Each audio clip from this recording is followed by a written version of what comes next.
ধন্যবাদ। অতিক্রান্ত হয়েছে অভয়ার ওই নৃশংস ধর্ষণ এবং হত্যাকাণ্ডের পরে আমরা বিচারের জন্য তাকিয়ে রয়েছি।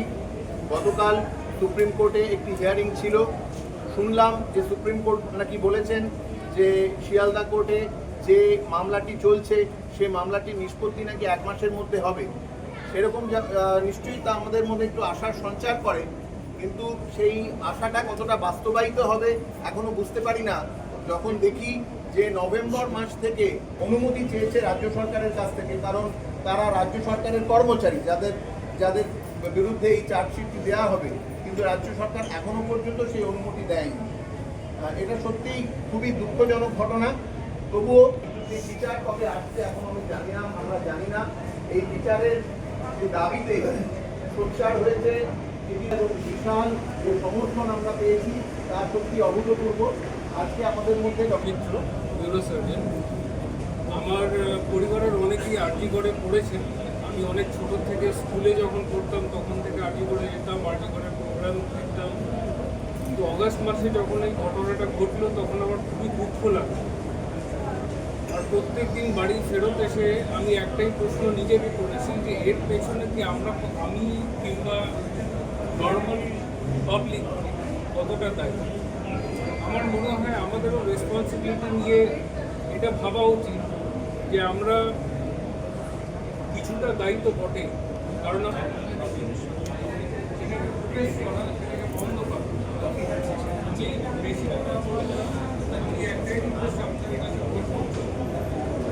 প্রতিদিন আজকের থেকে প্রতিদিন বাড়ি গিয়ে এইটুকু ভাববে যে আপনারা ইনক্লুডিং মি সবাই আমরা কোনো দুর্নীতি কোনো দুর্নীতির দাঁড়াবে সেটা আপনার লাইফে এফেক্ট করবে।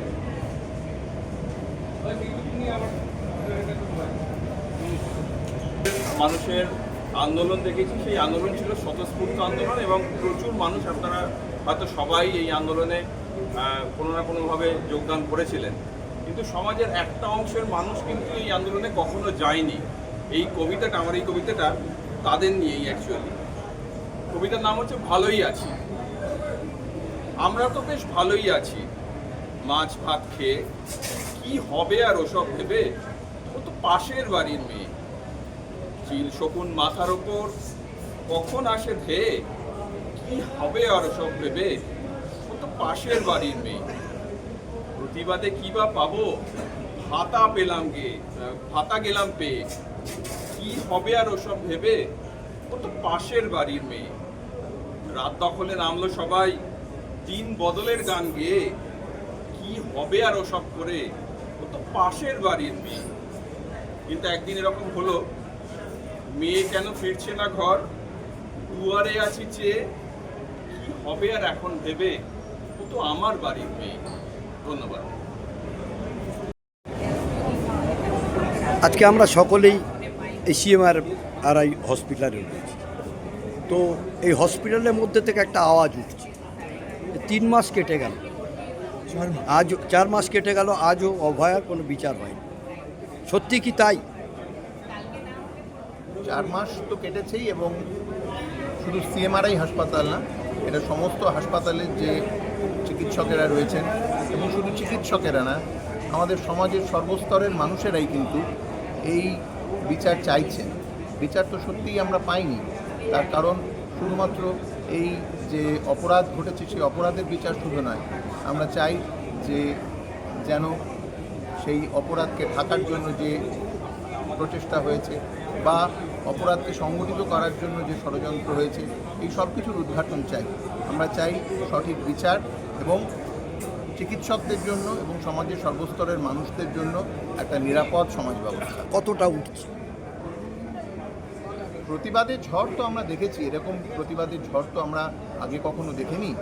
আমি স্বাধীনতার সময় জন্মাইনি, আমি তার অনেক পরে জন্মেছি, কিন্তু আমি শুনেছি আমার যারা সিনিয়র মানুষরা রয়েছেন যে স্বাধীনতার পরে এরকম আন্দোলন সত্যি বাংলা তথা ভারতবর্ষ দেখেনি।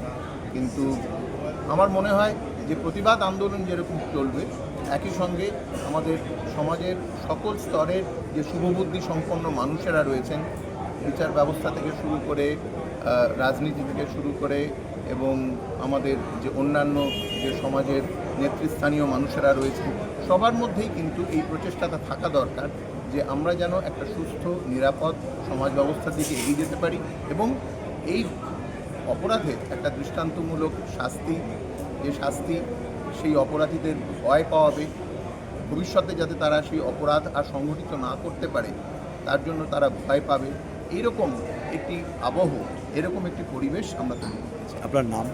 আমার নাম ডক্টর কৌশিক দাস। আপনি এই হসপিটালে?